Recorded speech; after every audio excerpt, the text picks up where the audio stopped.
first time for everything, right?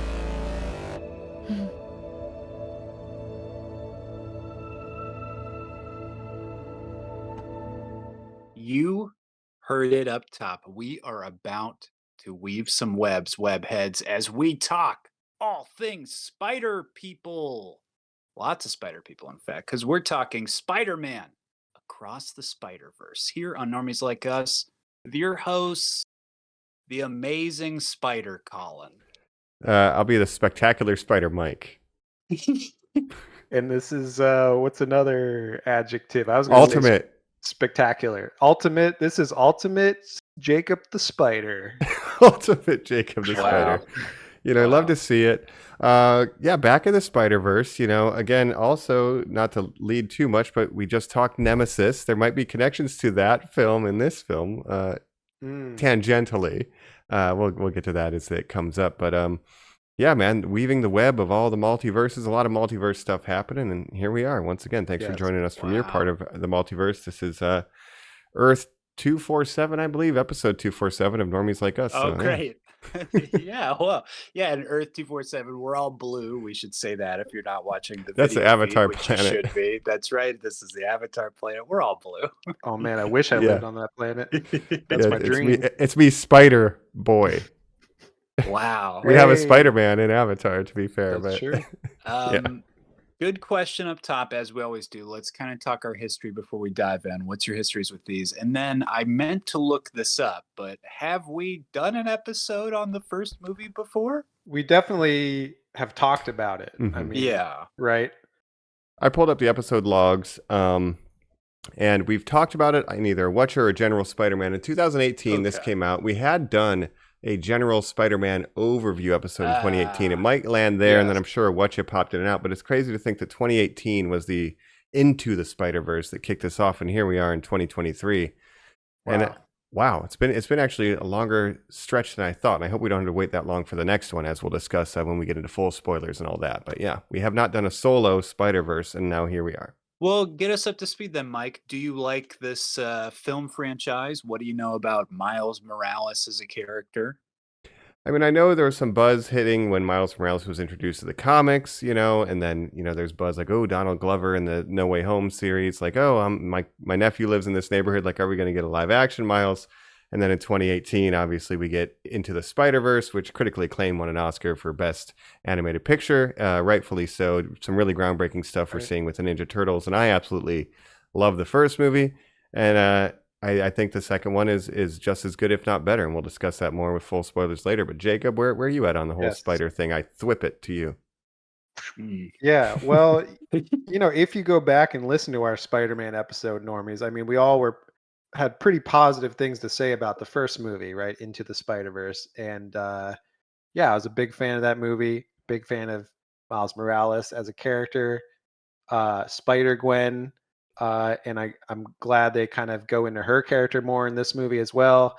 And I'm with you. I'm a huge fan of the franchise, and I'm excited to talk about this movie. Yep, and Colin, where are you at? Pretty much the same. I think I like Spider-Man as a comic book character, maybe a little bit more than you guys, but I would not say more as a movie character. We all like Spider-Man in film, right? Yeah. And I think I kind of remember our general attitudes being like, oh, so Sony is just giving up, huh? They just couldn't do it in the live action world. They'll just make a cartoon. That's just where they'll go. That's nice. And I kind of remember just thinking, well, this will just be a bad Sony movie. I didn't see any of those Cloudy with a Chance of Meatballs or anything. So, yeah. I don't know. Well, I think if you look at, Sony's history, it's been like mostly bad decisions, and then somehow by a miracle this movie got made, the first movie, and we were like, it's wow, the exception Sony that proves the rule. He was the original anomaly. Yeah. Do we deserve this to happen? Somehow. I don't know. I love it, and it's great. I'm very excited to talk about it. I'm very excited to talk about Miles Morales as a character, and then of course a billion other Spider people as characters as well, and to maybe fill in any questions you guys or the listeners might have on those characters. Yeah, I think I know who is going to be all of our favorite character. If I had to I guess. wonder. I wonder. Maybe you're right, though. Yeah. Maybe you're right. There's one Interesting. metaphor made that might land on that. But again, maybe we're all Spider-Man. And listeners, longtime listeners of the show know that our other host, dearly beloved Joe. He's a huge comic fan, huge Spider-Man guy. He has his Parker Luck series going on. He's a big Spider-Man head, and I only owned Spider-Man comics as a kid. But I did reach across the Spider-Verse, and I reached out to him to see what he thought of this briefly, and I'll share some of that at the wrap-up. Please do. If you want to hear Joe's thoughts, we should say around. Joe probably the Spider-Man of our Earth number, right? Yeah, he is our Spider-Man. I mean, he's never been seen in the same place as our Spider-Man. So I would assume so. When a Spider-Man emerges, it will probably be Joe. So yeah. And just finally, we have done a No Way Home thing. We like that film. We like our Sam Raimi as a filmmaker. We like our Sam Raimi Spider-Man. We like our Andrew Garfield as an actor. We like our Andrew Garfield being Spider-Man. Maybe those films are flawed. And we love Tom Hardy as Venom, just to tie it all together with Sony. Of course. We haven't mentioned Tom Hardy. And throw it back to Nemesis. But I cannot wait Nemesis, to go across the Spider-Verse, guys. Yeah, let's just dive in. Let's sling those webs and talk all the spoilers. Get ready, Normies, right after this. We're back. I'm playing with this little watch that's not a watch. It's a fancy device that's going to keep us all here. All our normies who are into the Normieverse, we're going across the Normieverse, right? Yeah, I only have a day pass, but at least we'll be able to get through this episode. So. That's right. Absolutely. Again, full spoilers for the Across the Spider-Verse into the Spider-Verse movies and, anything that might entail. So if you haven't seen it, go see it. And if you don't care, keep listening and leave a like, share, and subscribe. Anyway, let's dive into Across the Spider-Verse, number 2 of this franchise, Maui Wowie. I'll just say real quick. Maui Wowie. I absolutely loved it. And I cannot hide that. So I love this. I'm going to be gushing. I just got out of the theater 2 hours ago. I got a matinee today. I went to the Alamo and I was blown away. I was writing notes in a notebook as I was watching it. In between not wanting to take my eyes off the screen, I really enjoyed it. But what was your guys' viewing experience? How did you see it? When did you see it? And what did you think when you walked out? Jacob, how about you first? Well, that's a great question. Colin and I saw this movie together about a week ago now.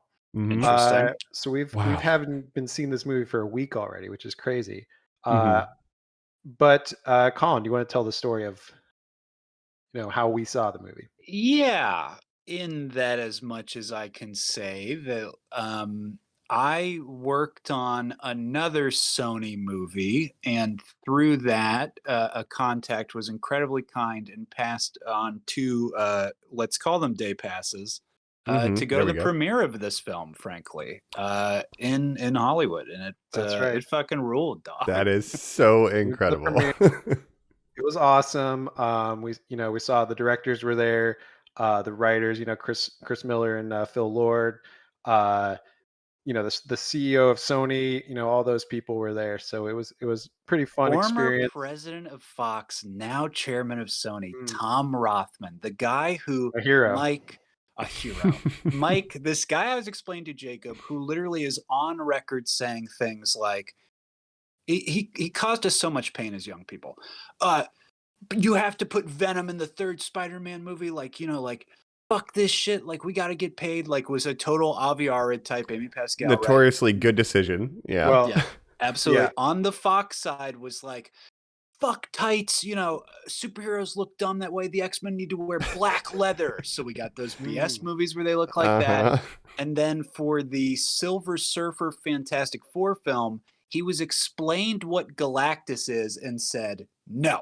Make him like a cloud that appears and eats planets. One of the worst decisions in comic book history. That guy that was at this guy who introduced this film and gave a speech about the power of creativity and how cool it is that Spider-Man's such a unique superhero. So very interesting to hear a different take. Oh, yes, it was very funny. He said, I just want to thank my 2 best friends, Avi Arad and Amy Pascal. Notoriously the people make great decisions at Sony. Yeah. And ransom their properties. Yeah, the robber barons who are in charge of Spider-Man. Yeah. But they made these movies, I guess. So they let them be made, let's say. Yeah. Let's put it that way. But Mike, I'm with you. I absolutely love this movie.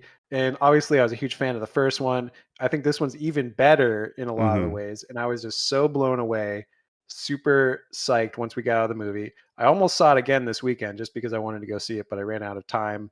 Couldn't make the time, but I do want to see it again in theaters if possible, just because it's such a great experience. And yeah, I'm super excited about it. Yeah, no, it was awesome. I think I'm still kind of coming down from the high of getting out of the theater again. Yeah, Full spoilers, there's a cliffhanger at the end that I wasn't expecting, and I was ready for. It's like Dune. It's like I could absolutely. stay there for 6 hours.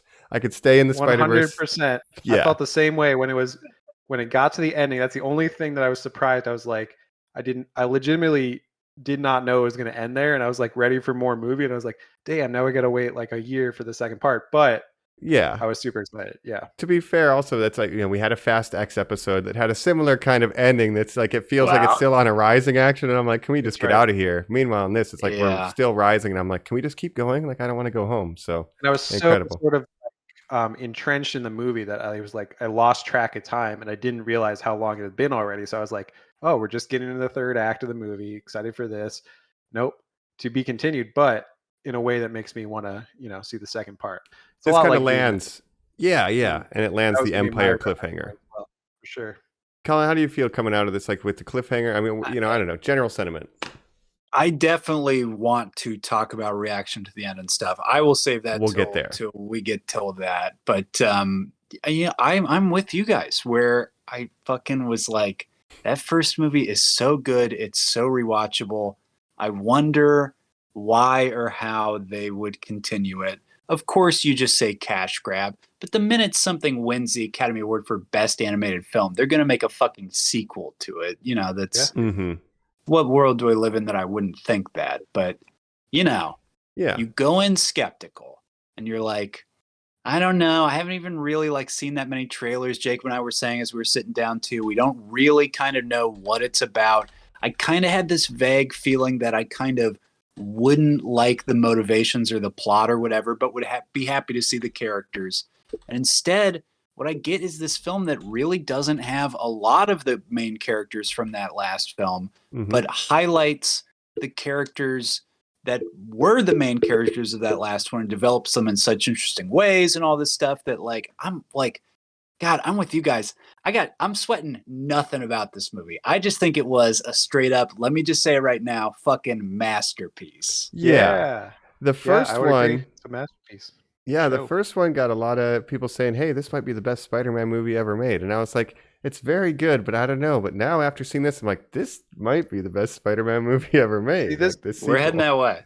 Yeah. I actually think so. I think maybe the first one is a better Spider-Man movie, and then it's more of like Ah. a self-contained story. But this might be the better movie, and it's rare that a sequel is so good, and it's like really good for a sequel, I think. And it reminds me actually to make a comparison, something we just talked about, Tears of the Kingdom, right? When Breath of the Wild Yeah. came out, people were like, "Oh, this game's a masterpiece! Like it's the best Zelda game ever made." And then Tears of the Kingdom came out, and they're like, "Well, I guess this is better than this other game that was already really good." So I think that's kind of how I feel about these movies now.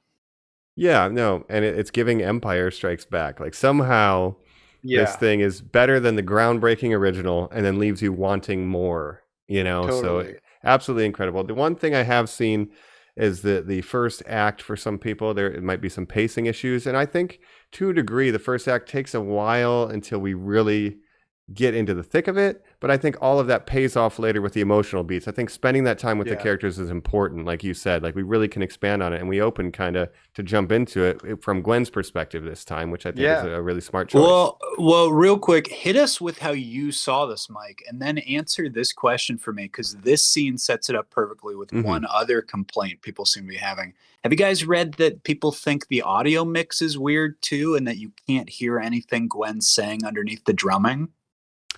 It Mm, seemed to I be didn't notice fine that. with me. I saw it in 2D You at the Alamo Draft House, downtown LA. just saw it. Yeah, speakers were loud as heck. It was a smaller screen because I'm at the end of the weekend and matinee or whatever. But the sound was actually really, really good, and I heard everything fine. I don't know, maybe your experience may differ based on the equipment and the location. I mean, that can't be helped, unfortunately. I mean, But it it might seemed not good for be us, the but movie's fault. yeah. Yeah.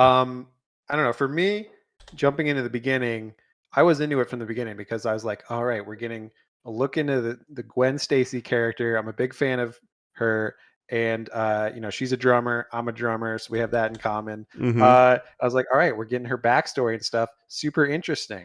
And I like how her world is shown in the animation style. Obviously every world in the Spider-Verse sort of has a different art style that accompanies it, right? Which is really cool. Mm-hmm. And her world was like pastel colors, kind of, right? Versus Watercolors. that's what I was thinking of, Yeah, watercolors. yeah. And yeah, so I was super into this. I'm like, hell yeah, good stuff.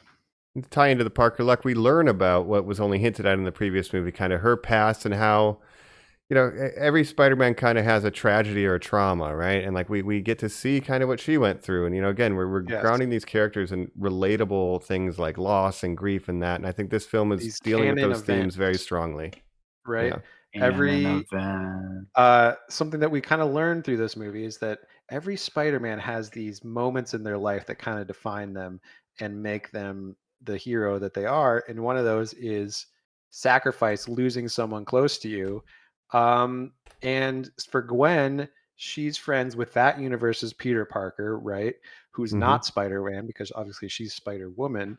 But he's actually Reptile, right? He's the lizard, right? He's Lizard, the Doc right. Connors. He's probably, you presume, was working with Doc Connors in science class, learned about the lizard stuff, and he decided to So he's take the doing the serum. science experiment, turn into a giant lizard, And dies at and then prom. she accidentally kills him by fighting him. Or does she kill him, or does he just kind of die? Some I don't rubble know. falls on what the cause is. It's Yeah. unintentional. She's just trying to stop it. She doesn't know it's Peter, however, and then Yeah, you're punching an iguana that's like 18 feet tall, Jacob. You're not like holding that punch back.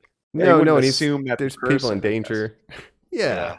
But then So she has all comic accurate. This is Spider-Gwen's background. Spider-Gwen correct. was, of course, introduced in an arc called the Spider-Verse, which has nothing to do with any of the stuff that happens in any of these movies, I would like to point out. But this is exactly true. Her Peter Parker was the lizard. She has this tragic background. He is the dead, quote-unquote, boyfriend, like she is the dead girlfriend. And Mike, we were playing Fortnite with old Spider Joe the other day. Yeah. I asked him point blank and said, do you think people think of Gwen Stacy as Peter Parker's dead girlfriend or as Spider-Woman nowadays? And he said what I agreed with asking the question, Spider-Woman. Yeah. Well, so she was introduced in 2006 in the comics. And then Miles was introduced in 2011. I was doing a little research before this. I think that's right. Nice. Maybe swapped. Yeah, I might have those years but swapped. Mid-2000s are getting variants of and Spider-Man. There's some of the most prevalent new comic book characters that have been invented in the last 20, 30 years. Yeah. Because they don't really make new comic book characters very often, right? And they're so popular, especially with Gen Z and people younger than us. So I'll say even further that she's becoming the defining Spider-Woman now over this original girlfriend character. Miles Morales is becoming, for Gen Z, the definitive Spider-Man over Peter Parker in terms of popularity. Yeah. I think obviously these movies are a big reason, and also the game that just came out, right? The Spider-Man Miles Morales game. He's kind of overtaking, I would say, Peter Parker in popularity, which is very interesting. I think that's awesome. And I think, we saw the trailer for the Spider-Man 2 game for PS5 at the Sony showcase, and we see Peter Parker getting the symbiote suit, but then he's becoming an asshole and Miles has got to try to rein him in. It's almost we're kind of putting the spotlight more on Miles. And even watching this movie, you have, again, a return of our middle-aged Spider-Man. And it's that's for the boomers, that's for the millennials, right. The older people, that's their version, and now there's a new Spider-Man supplanting it. God. I mean, I think that's great though. We have a new generation, and we can all be Spider-Man. And I think it's also great that aside from Gwen, a lot of non-white Caucasian characters. This is led by a diverse cast, and you relate to everybody. It's wow, people are people. Look at that. I have such an emotional connection to every character in this movie, and it's just awesome to see this kind of torch passing and something that everybody can look up to because we're all Spider-Man. I don't know. I'm so here for it. That's right. There's only one Spider-Man per universe. Never forget that. But there's infinite universes, right? Yeah. So anybody can be Spider-Man. Yeah, I think that's great. And I think Miles is such an interesting character and different than Peter Parker in ways that are interesting. And Peter Parker's been done so many times by now that he's, there's not that much left to do. Like, I don't know how soon we're getting another MCU Peter Parker movie, but I just think there's a lot more to explore with Miles and it's like the Ghost who's Spider, cooler, Gwen Stacy.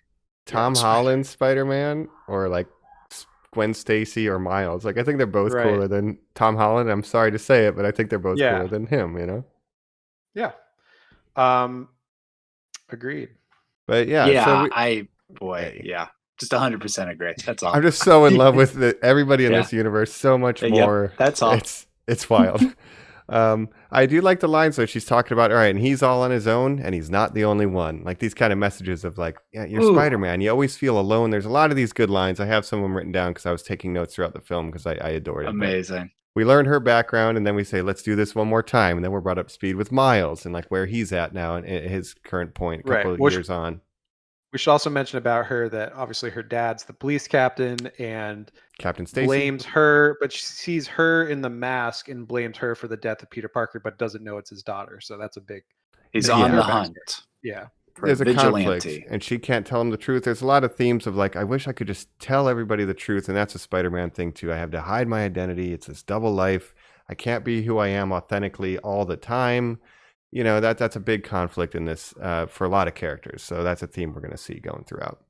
Yeah. And we see that with Miles, I guess, the transition because he's late for his school board hearing to see what his college plans are because he's doing Spider-Man stuff. He can't tell the truth. And that's kind of where we come into that storyline. Colin, if you want to expound on any of that. Yeah. Just before that, we get Miles. We get Gwen wrapping up her little thing of she goes on this adventure. Oh, yeah. She meets someone from another world, an Italian Renaissance drawing vulture crashes through to her universe.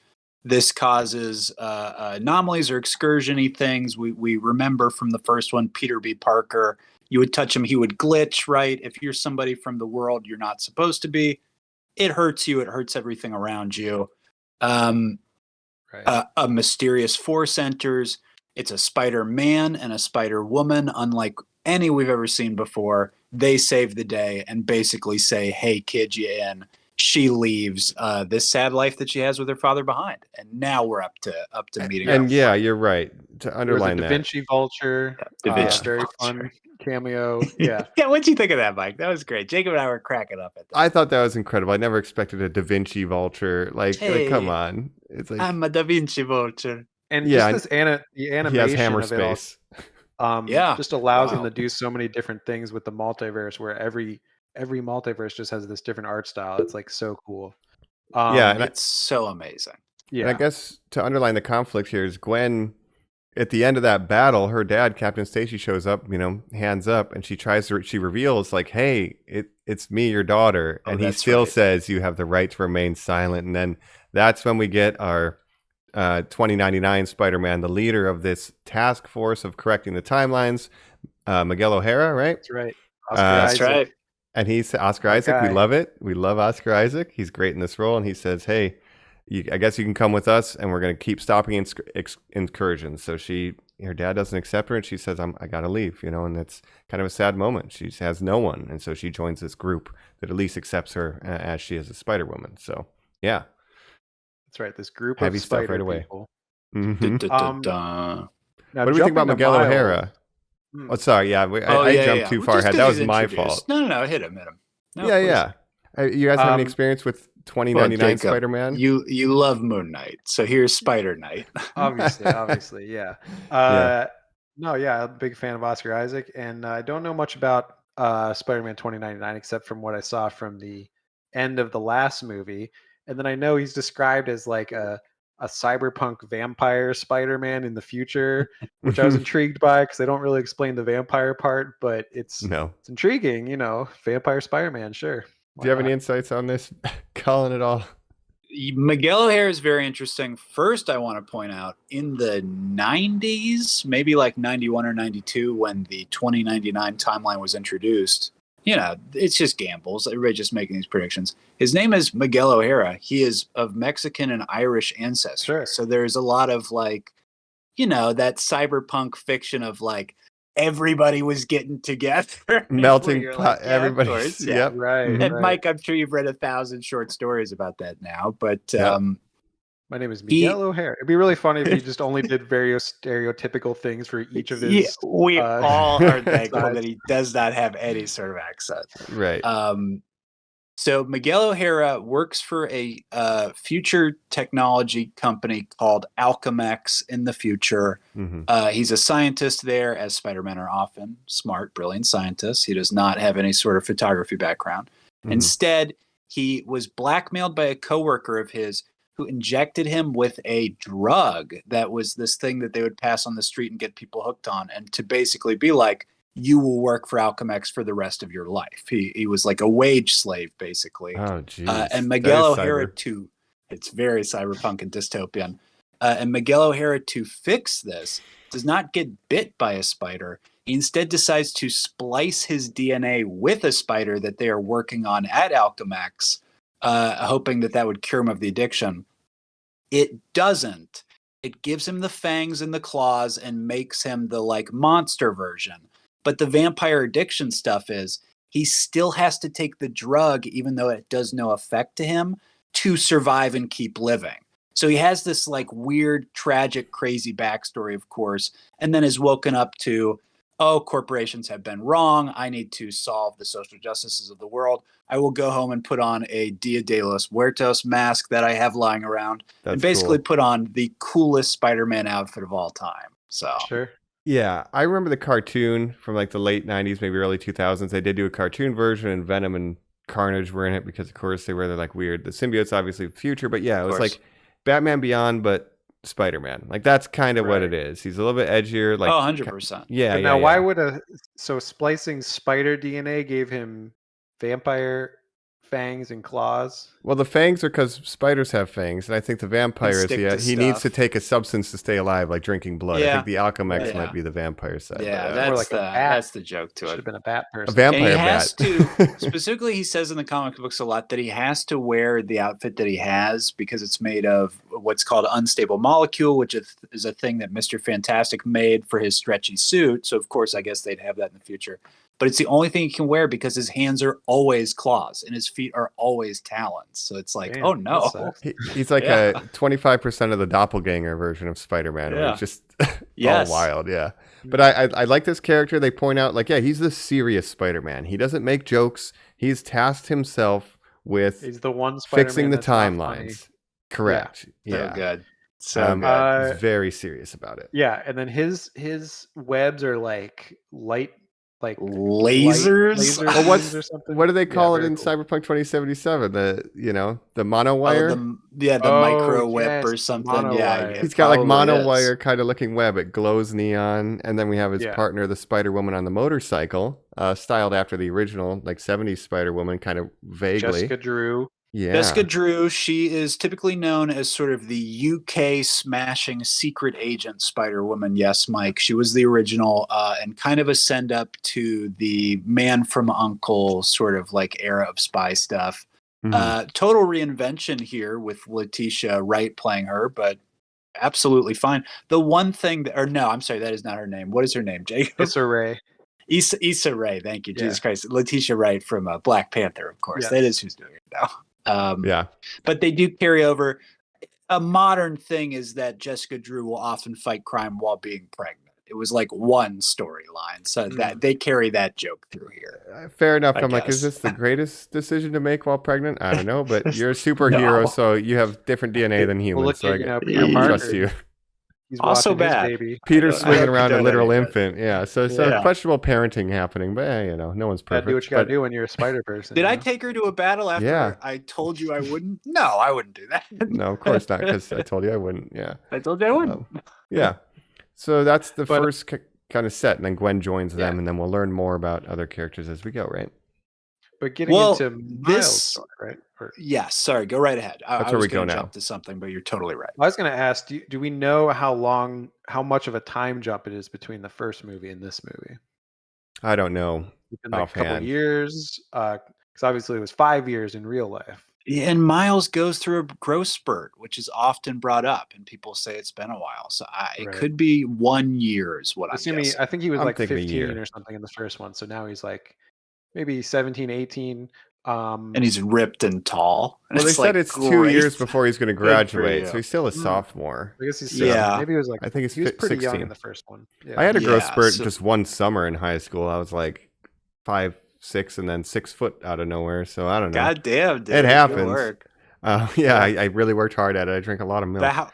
I was gonna say, now how much did you sleep and eat during that period? Because that is all you can do basically, because your body's just like exploding. Yeah, you Yeah. just Just feed got it to eat a Taco lot. Bell. That's the secret. Yeah. Yeah. Secret. Body by Taco Bell. But it's about a year or so, let's say, between, and he's struggling to balance the Spider-Man work-life balance as it Yeah. is, as all It's Spider-Men the do. classic Spider-Man thing. Spider-Man 2 obviously did it as well as anybody, but he's pulled in all these directions. He's having to fight crime. He has to meet his teacher and his parents for this meeting or whatever. He's trying to do his school. He's trying to balance everything, right? That's And who does always he encounter, Spider-Man. though? But his greatest Star Trek nemesis. We'll see. That's right. But what we see is what seems to be a villain of the week. We're introduced to the Spot, who's keeping him from getting The to his Spot. school, and this is going to be our kind of through line villain for this franchise, I guess. What are your thoughts on the Spot? I think it's Jason Schwartzman to tie in a little Wes Anderson. That's right. That's Um, right. Colin, Spot thoughts? He just wants an Uh, ATM. very. Just let me rob you. Yeah, Very it's my first one. I'm underrated uncomfortable. and an Very underrated. underused a Spider-Man villain, because again, fairly recent in the stream of, like Jacob said, it's so weird to make comic book characters. Recently, it has become a boon where you can kind of do them, but in the '90s, it was like you'll get 3 for this decade, and the Right. Spot was one of those guys who was a villain. And I don't know if you guys remember, he was in the animated show in the '90s that we all liked as a villain Mm. sometimes. Oh, I Was he don't remember completely those naked and episodes. his body was just like that? Or Yeah, did look he have it like up. a suit? He had a suit he would put on, I believe. Now, what was your guys' reaction to him saying, "This is my body," by the way? I was horrified. Wow, very scary. Um, but he has an underrated power where he's just like a human portal, basically, where things Yeah. just Do get you sucked into other remember dimensions. Yeah. in Looney Tunes when Bugs Bunny would be able to bring the rabbit hole wherever he wanted, and you would be able to go through one side and come out anywhere? And of course, that was made into a video game called Portal that sort of Yes, utilized those physics, right? We see that in D&D in that great heist sequence with the mirror absolutely. and the portal gun. And Yes. it reminded me too of there's a JoJo villain called Sticky Fingers who can unzip dimensions, right? And it's actually a very high level threat. It is a high level power, and also shout out to Void from Incredibles 2. So we've seen this kind Yeah. of thing done. Love a good portal. Oh, sure. Yeah, love a good portal power is all I'm saying, Yeah. Yeah.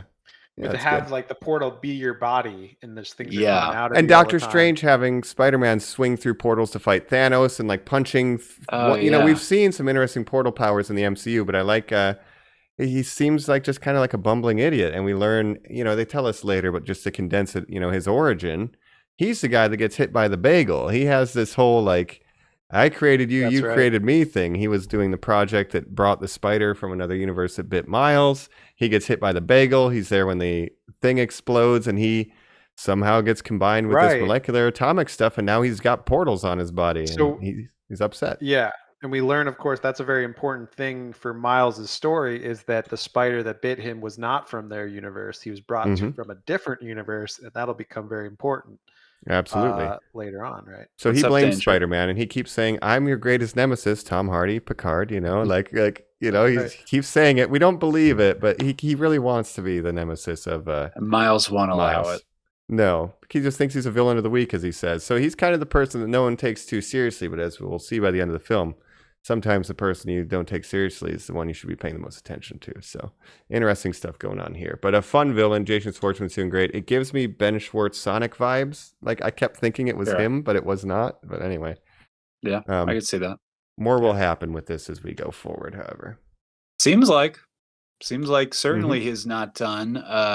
Again, interesting to get our reactions when we talk about the end, but it's like Spot just kind of disappears at this movie. we're introduced to what becomes our larger antagonist, in that Miles gets to interact with another dimension person. Gwen comes to visit him before introducing him to this larger spider universe. Yeah. And I guess the inciting incident of this is Spot, he falls into himself and kind of realizes he can go to other universes through his spots. So he's popping in and out of other universes. We get a couple peeks. We see like the main one is Lego. We see Lego Spider-Man, and he's the one who actually calls into O'Hara, hey, we have an incursion, and that's why Gwen's there. Actually, chasing to, these keep an eye on Spot. Yeah. Mike in 2099 says, "Thank you, Peter. Lego Peter. You're one of our best agents." Yeah, of course.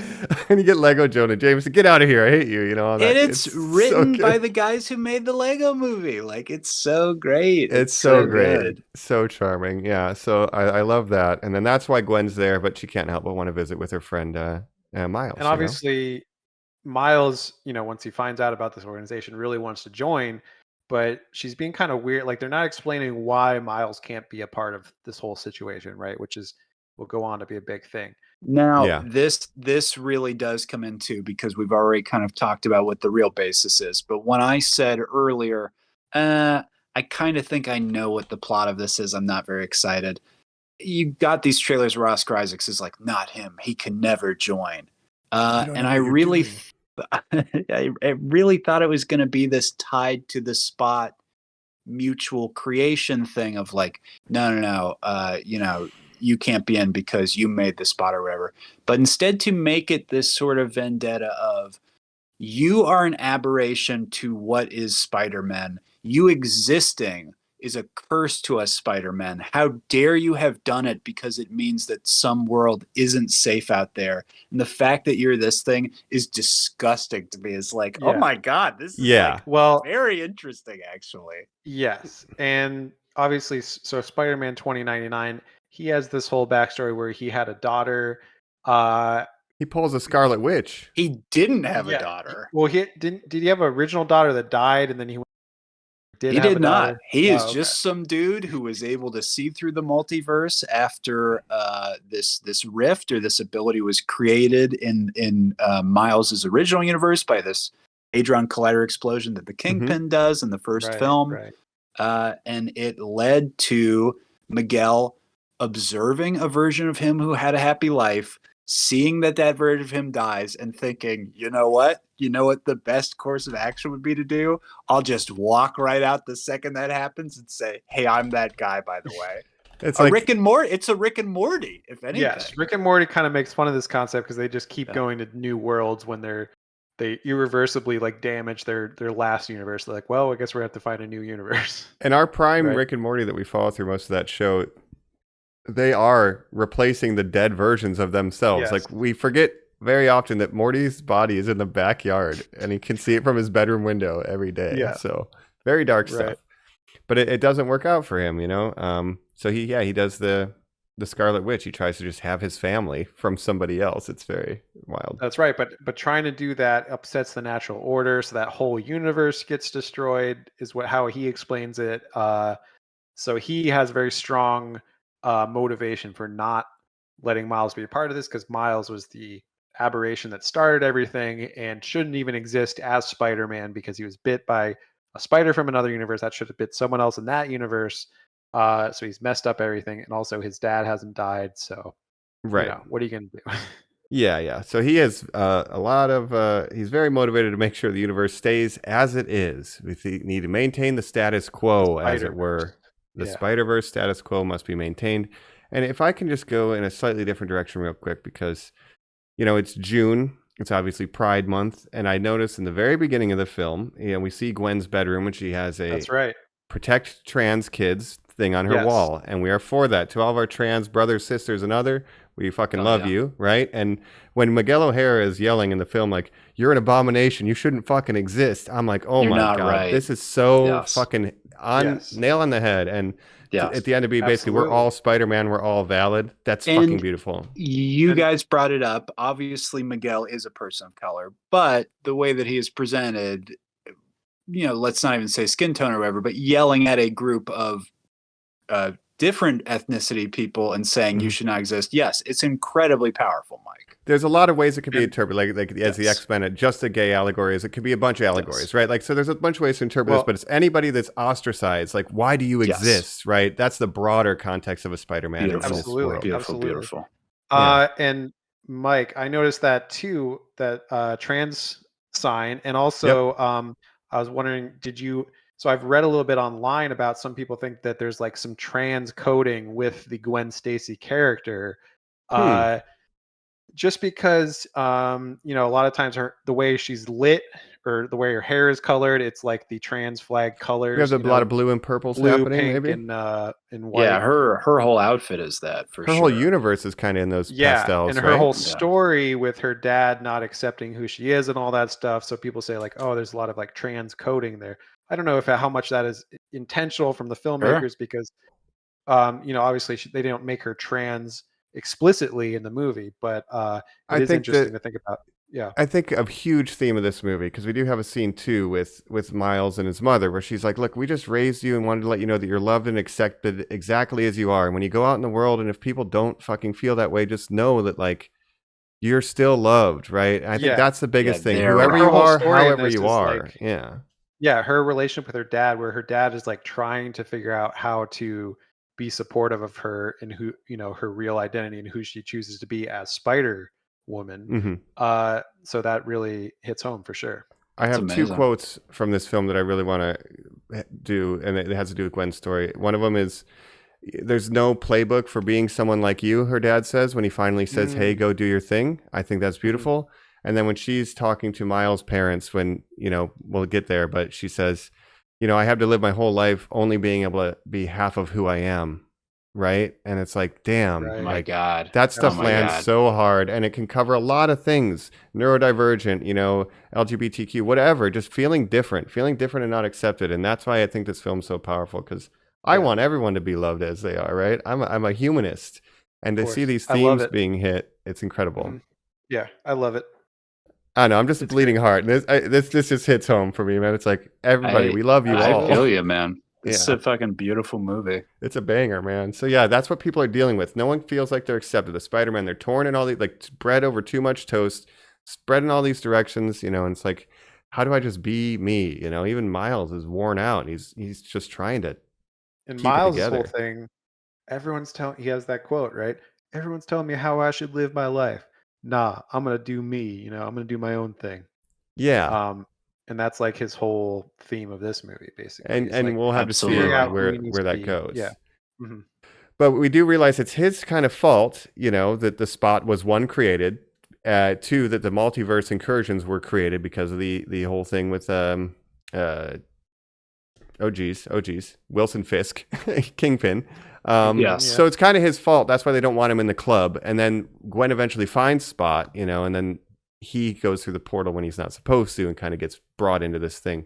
The last thing I want to highlight before we go to him meeting the whole Spider Universe team is there's that beautiful scene when they're sitting upside down on the building. And the cinematography is, they are right side up and she leans against them. They don't do the will they won't they don't commit, but she leans up against them. They're right side up and the world is upside down, implying that when they're together, their world is correct even when everything else is incorrect. And I just think that's so beautiful. If I was in high school, I would make this my girlfriend's favorite movie. Like, the chemistry these two people have, especially in this opening part before they skip dimensions here, Mike, is off the charts. I know they already had, like, people already are huge fans of these characters online, have produced so much like art and stuff of like these characters.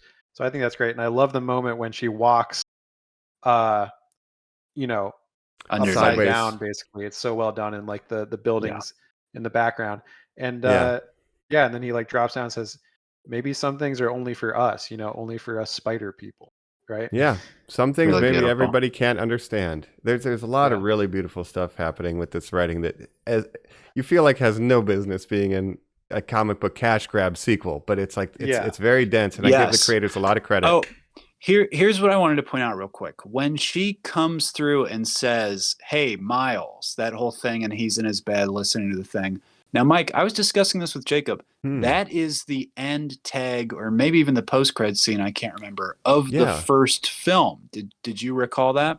That's right. Got a minute. Yeah, that is the tag. So kind of sets up that, yes, maybe it has been a minute, or, that's a kind of a future jump ahead. Now, Mike, something we didn't answer up top. Were you able to rewatch the first movie before you watched this? It's not about being able to. I just did not. But I felt like I had enough of a memory of it, because I liked it a lot and I'd seen it multiple times, before this. But I didn't rewatch it immediately. But maybe that would have been additive. Did you guys rewatch? I think it is able to. I was talking to Jake about this. It's nowhere to be fucking found on streaming. Really? Yeah, it's not available on streaming. You can only rent it, but you can't see it for free or on one of the paid apps. That's Sony for you. Walked around Best Buy and Target this weekend as well, knowing we had this episode coming up, where I'm like, I'm gonna fucking finally buy that movie. Nowhere. It's not like they've re-released it, reissued, or anything. Fucking nowhere. Yeah, Sony. I thought that would be on this? Paramount Plus or something. It would be on Netflix because Sony's distribution is. Oh, well, it's the Disney deal. It gets complicated. Yes. Yeah. Sheesh. Yeah, and the rights of Spider-Man shared between, MCU and them and everything. Jeez, I don't get it. That's a bummer. I hate it. Yeah. Let's jump. Let's meet. Let's go into the other Spider-Verse. versions. Let's go across the Spider-Verse. Yes. We're back. We're about to cross over into the Spider-Verse because we're talking Spider-Man Across the Spider-Verse. And boy, like our heroes here, we are ready to dive into a world that is larger than our own. Mm-hmm. Tons of spider cameos, guys. Wow. So we're introduced to, dang it, Miles, you shouldn't be here, but since you're here, let's introduce you to everybody and get this thing going. Yeah, go ahead. First of all, we didn't even mention the first world he goes to is India world, I guess. Oh, we get a whole adventure there, I guess. That's right, yeah. Indian Spider-Man. Spider-Man India, I guess is what he's called. You can tell it's been a week since we've seen this, where it's rough. Yeah. It's not the easiest name to remember for me. I'll admit Avatar. That. Yes. Avatar. I don't want to butcher his name. They did a little thing before introducing like different spider people that might show up in this movie with like little bios at the Alamo. So they talked kind of about the origins of this character and stuff like that. And he gets his powers from like, an Indian god instead. And in this universe, and there's like an alternate version of Doc Ock that's like a god with multiple arms. Like, so there's a whole thing, where we're taking a lot from Indian culture to create this version of Spider-Man. New Mumbata instead of New York. I guess. Or Mumbattan, like Manhattan. Mumbai, Manhattan. Yeah. Right. That's right. Okay. That's great. This is great because he's like, Spider-Man, it's so easy for me. I go to school, I get good grades. I'm a great Spider-Man. I got a great girlfriend. I don't really need to work out because I don't want to get too bulky. Like, everything is great. I'm like the best Spider-Man. But he hasn't had his canon event yet. It's what we find out later. That's right. And that becomes a big thing because, of course, there's some action happening. Miles saves someone that maybe he wasn't supposed to save in that universe, thereby further upsetting the canon. But then, of course, they all go to the Spider-Man headquarters, I guess. The Spider headquarters. What do we call it? The Spider Cave. Is the implication that that literally Miguel is just keeping them in his dimension? This is them just jumping to 2099, I guess. I think that's the case when we see a chase scene later when they exit the building. They're just in the one building in his universe. They're on the surface of the Earth, but then yes, they go down to what seems like the true core, which is the cyberpunk, subterranean dwellers, and then we get a train to the moon. But we'll talk about that. And everybody has to have a special bracelet that we know Gwen has, because if you're from another universe, like Jacob said, so everybody's been brought here and they're just kind of chilling out. Gwen has lied at this point. Cameos. Well, she has said it's a small elite task force of very specially trained and selected Spider-Men. That's right. We go to this world. We truly realize if you are any Spider-Man, you are allowed to come to the subworld. It's like a scene out of fucking Wreck-It Ralph, right? Where all the video games are like at the internet port or whatever that thing is, and all like waving at each other. Which is paid off. The Rick and Morty, the Council of Ricks and all that. Yeah. Right. And then we have Miles, who, because Miguel thinks he's an abomination because he got bit by a spider that was already from another universe, he's the only one not allowed in this club. We figured that out later, but it's like, everybody and anybody's allowed. And it's bullshit. Yeah. And yeah, She's you trying get to a bunch of protect him in that. cameos here, which is really cool. You see the video game Peter Parker and the Insomniac Games version Hmm. of him.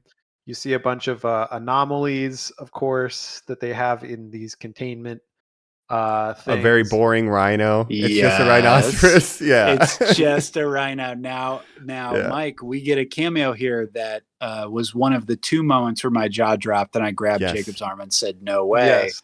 What did you think of the reveal of Donald Glover here as the Prowler? Yeah. Was not expecting The that at all. Wasn't MCU. expecting any of MCU stuff.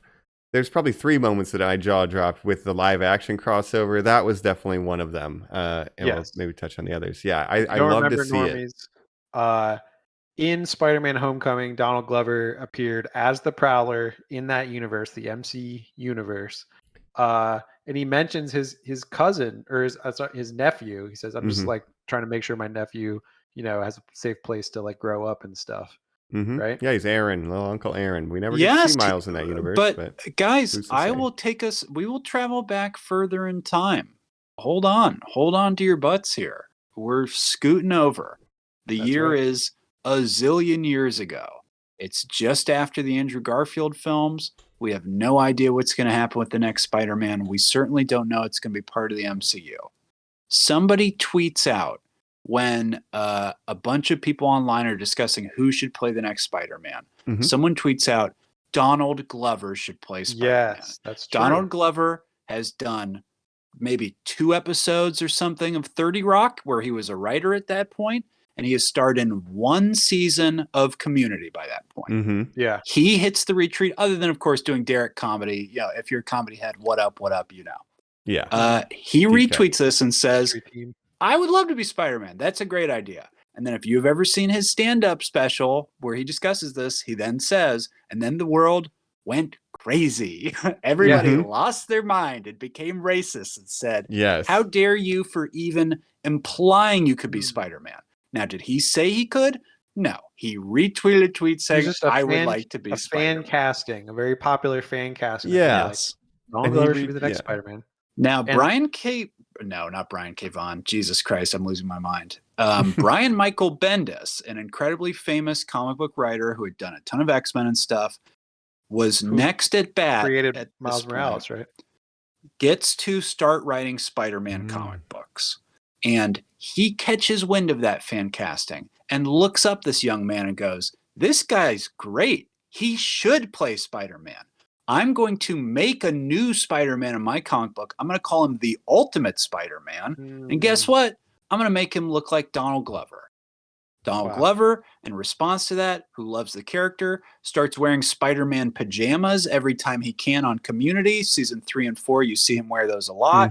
Right. And the point is, Miles Morales would not exist if some racist didn't yell at and some great fans suggest Donald Glover as Spider-Man. And here we are, after Yeah. the MCU cemented him as sort of the uncle in a roundabout way, but not really doing it. Yeah. We get a literal face-to-face of a live-action version of that man meeting the cartoon/comic book character he inspired, a literal animated version of him talking to him.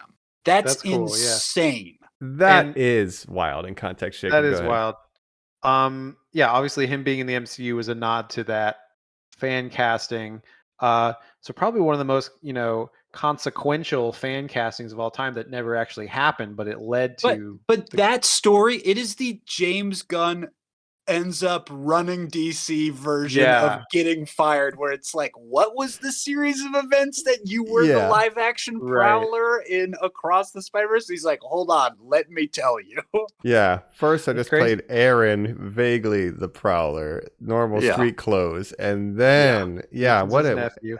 And that's awesome. If they were making a live action Miles Morales movie, which they are, because I read that is something that's going to be surprise, upcoming. Surprise! The character is extremely popular. But who does that mean, Jacob? Well, if they're making it 10 years ago or 15 years ago, it would have been Donald, right? But obviously he's 100%. too old for that part now. But he did kind of, again, he's the legacy of Miles goes through him in the same way that Uncle Aaron. You know, it's amazing to see them, like Colin said, face to face on screen. But yeah. To my question to you guys, Mhm. who makes this? Is this Sony?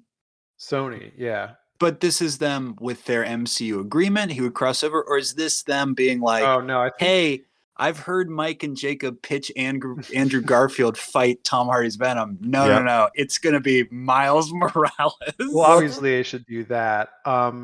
Yeah. I would say yeah, they're gonna make it independently, but I don't know how much it'll reference like these other movies that Sony has made that have been basically Spider-Man villain movies that nobody likes. Right. Yeah. Like Craven of coming course, soon. yes, Craven coming up, the Venom movies, which Morbius. were popular, at We least get a financially. Morbius joke in this film. Do you guys remember Good guy vampire. when they describe Oscar Isaacs, they say "good guy vampire"? Can you imagine a good guy who's a vampire? That's right. And I was thinking Yep. about it's yeah, he does sound a lot like our boy, right? So Morby. Morby. Michael Yeah. Morbius. Well, this is an interesting thing too, because there's a couple other live action things. We do get a little pop in with Spot in the Venom universe. He goes to the corner store that Eddie's near. Yeah. So it's Hated like, it. Hated it. I Mike. hated You it, get and that it looked lady like at it was the- out of focus. But anyway, I didn't understand a That was moment of weird. it. That was the only like live action stuff that I didn't like because I like the Donald Glover and then the also brief yes, glimpses you get of Toby and Andrew, our guys. Yeah. when they're showing the shared trauma of all Yeah. Spider They're people, there. Canon events, right? you Everyone lose loses someone close to them, usually a mentor or a parental figure. And which Miles, he did lose his uncle, so that should count. I don't know why he also has to lose his dad, I guess, but Yeah, yeah. Maybe It's Miguel actually is a little flipped in the hard comic lined. books, which is very interesting. He loses his dad while his uncle survives. well, Oh, that's interesting. and we'll get to that because that's We'll get to that. foreshadowing to something else, That's right? right. That's right. That's right. But so yeah, Miles learns through Miguel, like, look, dude, you're not supposed to be here, but since you're here, here's the deal. All these incursion events, like we have to have the canon events happen. You messed up the canon event in Spider-Man India, and now his whole universe is imploding. We're gonna try to fix it, but this is what you did. This is your fault, so you're not allowed to go on the mission. He tries to trap him and exclude him, and then this is where kind of the Spider team starts splintering. Like, hey, this is what we talked about. And we start to see, like, hey, you know, some people are having compassion for Miles, other people are siding with Miguel, and this is kind of building to our third act. Oh, you know and we what? didn't have go ahead. Well, I was gonna say we introduced in Mumbai and the reactor a special hero comes to save them, who's been mentioned several times as. That's right. Well, you know, Hobie You'll likes love this, this guy. Hobie likes that. You'll love Hobie. Well, you know, Hobie let me borrow his. Well, the thing about Hobie is, what about this Hobie guy? Guys, we're introduced to Hobie Brown, fucking Spider-Punk. Yes, Spider-Punk. Yeah, this is the Spider-Punk corner now. Yes. Wow. From here on out, like obviously, Spider, he is y'all love taking our Spider-Punk. lives. Yes, he is. I believe Jacob alluded to it. I will confirm here, my favorite character in the movie, Daniel Kaluuya, portraying Spider-Punk. Yeah. And I looked into his backstory a little bit. He lives in a world where it is like a fascist dictatorship that rules the world. So he's like fighting the fascists and also being like a spider hero, which is pretty cool. Yeah, and a punk rocker, right? He's fucking awesome. I meant to put on my denim vest for this episode. I totally forgot, and I'm very upset that I forgot. No, I love the this art style of his when he appears. It's like that punk art style where it's like collage, like lettering, like the Clash cut out of magazines almost. Yes. Extremely cool. So I just want to say back to Jacob, because what you said about the Zelda thing is so perfect and so smart and so interesting. But when you have that thing where it's like, this was the first thing, guess what? For the second one, it's not so much that we perfected, it's like, but we built on top of this first thing and we've done it so well, you just can't even imagine. Where you're like, oh, wow, that is incredible. The language you would have needed to have to describe to everyone for that first film of Penny Parker's going to come down. She's an anime. So she is going to look different than Spider-Man Noir, who is a Black and 30s white. cartoon. Do you Right. understand this? And an executive has to be like, yeah, I do. Okay, blank check. You get to do whatever you want for the sequel. And Jacob, I don't think the language exists to describe the collaging slash like you guys said, the magazine tearing, Sex the punk rock Pistols. aesthetic. Yes, that Constantly they are changing encapsulating color. here. It's something you have to just have like total faith to be like, trust me, I will pull this off. And what they create is one of the most interesting things I've ever seen in my fucking life. Yeah, and this movie Mhm. only could have been made as an animated movie. Like you could not make this premise in live action or it wouldn't be as good. And I think this is one of, to not be too hyperbolic about it, but I think this is one of the greatest animated movies of all time. Mhm. It's like so impressive the way they animated this movie. Um, I think it's going to be a hugely influential just in the medium of animation just going It forward. Like has it's been. yeah. Ninja The Turtles is first borrowing film from the first. changed everything. Yeah. Puss in Boots. I mean, Yeah. 50 other animated things that have come and gone now that are like, oh, the Mitchells versus the Machines, where people go like, oh, multi-layering different animation styles on top of each other makes a new animation style. Let's explore that. But Mhm. again, when you think of like like Doctor Strange in the Multiverse of Madness, where they were like, well, here's how different things are. This Benedict Cumberbatch has a ponytail. This Yeah. one, Yeah. did you notice his shirt is green? Where you're like, Jesus fucking Christ, you fucking losers. To Yeah. Yeah. instead have something where people are like, no, you don't understand. Everything has to be different. Not even just the way that they look, but like I'm not even just talking aesthetics, but just like the idea of them, how we approach them has to be different. Like the Yeah. materials of which they're consisting of, right? And it's fascinating. It must be pretty embarrassing for Marvel to be like, damn, you know what? Sony's low key doing a better expression We of a blew it. multiverse than we are. We suck. Yeah, Yeah. even the Loki ones are not that creative. The Yes, crocodile's we the most creative tried one. to. Oh my Right. god. Right. Yes, That's the yes, closest we The get. But we have medium. like 10 of those or more here. yes. Yeah. But And if the one was medium a of cartoon animation. crocodile, it would break the universe. Is the Mm-hmm. issue for them? Correct. That's what they feel like, and they don't have the Right. trust in the And they're audience. putting live action stuff in here. Like, so Yeah. wow, look at you. It's like a collage of a movie where it's like all these different styles, and animation just has such a wide, array of ways that it can be more creative in a lot of ways than live action, where it's just like has like super interesting coloring in the background and like bold lighting and stuff that just would look super weird or super stylized in live action. But for animation, in this movie is obviously very stylized, but it works just because you're just used to these movies now. So it's like, Yes. man. And the way they switch that up for like emotional effect, like when Gwen's father finally accepts, like, you do what you got to do. I'm done being a cop because I'm not going to hunt you down. I love you as my daughter. And she pulls him in with the web and gives him a hug. And it's bright white background. It's like this emotional moment. Like they use it to heighten Yeah. the story beats too. Yes. And even the Yes. action, it's on twos. And then when they're fluid and swinging, it's 30 frames a second. It's like they're using every part of animation to elevate the story. And it should get nominated for like best art direction of any movie. Any But movie. here's the issue: when like animators get mad and they're like, "No, don't call the category best animated film because animated films Not a are a genre, it's a medium. Yeah. It's animated Which is films can be true, but westerns, animated can be." Here's the yeah. thing, Jacob: this film is an animated film because it is about the process of animation, so it is Yeah. different. It's unique in a way that could never exist in a live No. action. It could only be an animated movie. And I Yes. think that's okay for a category because it's not about, because most animated movies will never be nominated for Best Picture, right? There's only been, I think, 3 animated movies that have been nominated for Best Mhm. Picture. Snow White, Toy Story 3, I think, and something else. But um Frozen 2, maybe. Yeah. yeah. And I think this could, I mean, you could argue this movie should be nominated for Best Picture. Depending on what else Best comes out this editing, year. best But art direction, I mean, yeah, it's Best just like sound. costume it's just a designs. work They of had art. like Score. 7,000 costumes that were designed, I guess. And it really puts, it puts the MCU to shame. It puts like Pixar to shame, what they've been doing recently. Like, And it puts Sony to itself get to it, shame.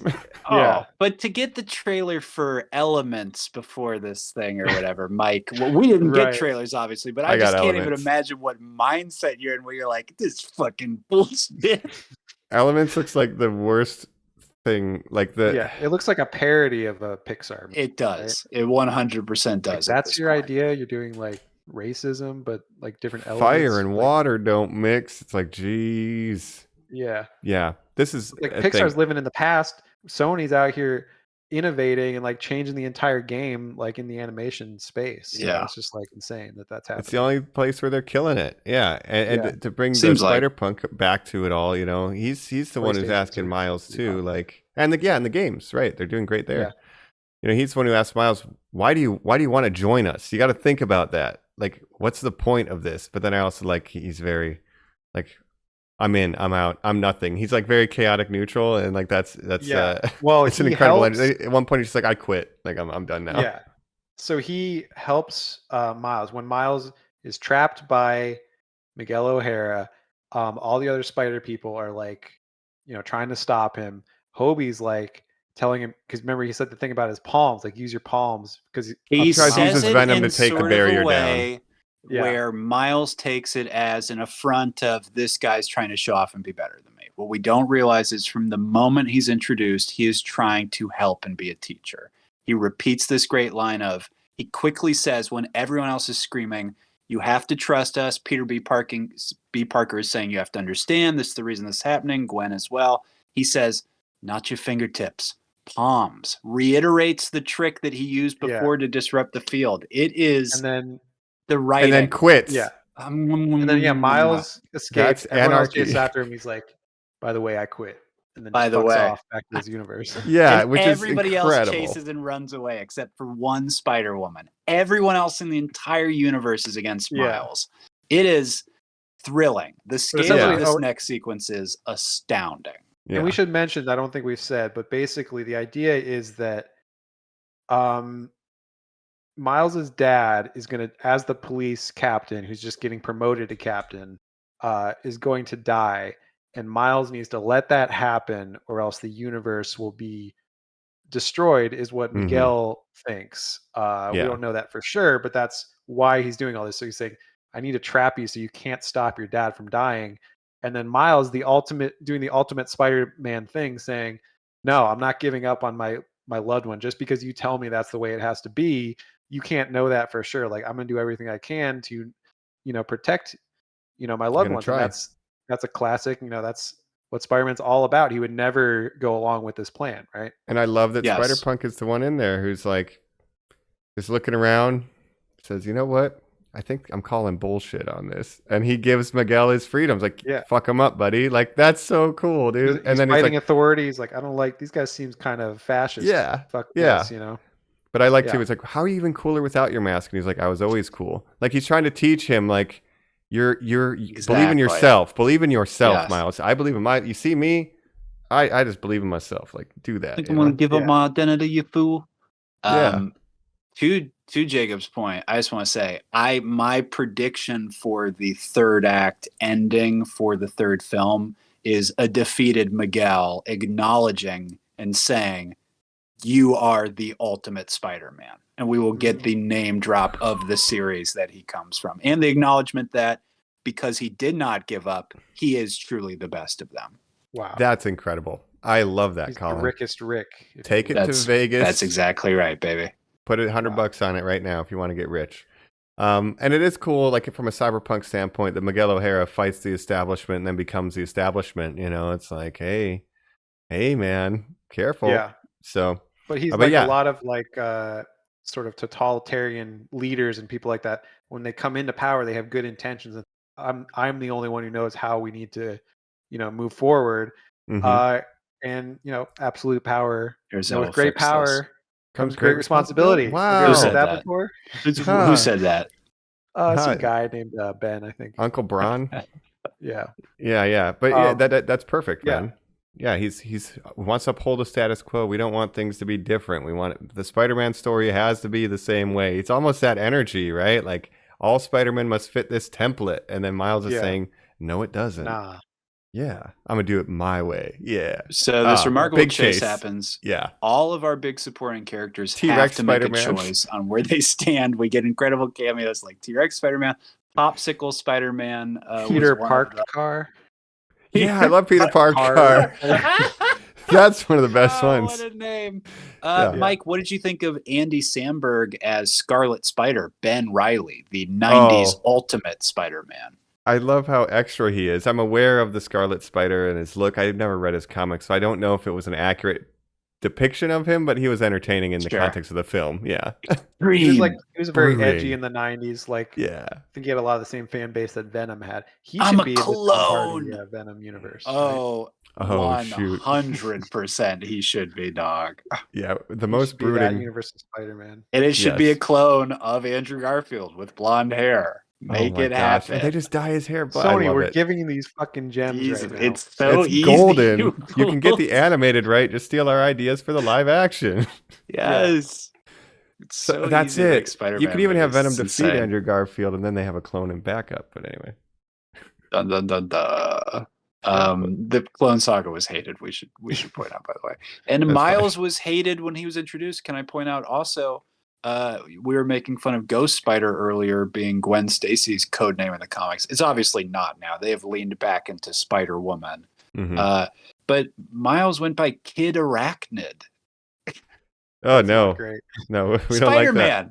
He's just Spider-Man. Right.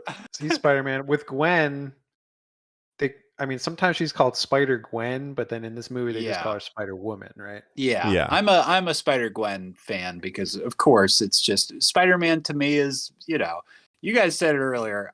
You really made me realize that he's old and as a kid, and that I'm about to turn 34, and that like the guy who looks like me who played Spider-Man is like washed up and nobody needs him anymore. That's just how he is in this movie. And that's how at our age, that's the message for us, right? Yeah. And it's something you need to move aside and let the young people. So what do you guys think about it? I was a little sad that we didn't get more Jake Johnson. I thought he was such a standout as Peter B. Parker in the first film. You get some strong scenes here, like some good emotional stuff with Miles. Maybe the right amount. Yeah, I think in the next film he'll have more to do. Yeah, he'll definitely be in the next film more, I think. And with this film introducing so many new characters, he kind of had to take a back seat to some of the newer characters. But I think he fulfills his role here, and also his character went through such a great arc in the first movie, where he's now become, this family man and stuff.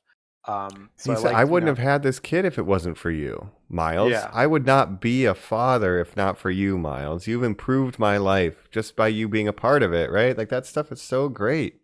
Yeah. And obviously he's conflicted about what Miguel O'Hara's doing.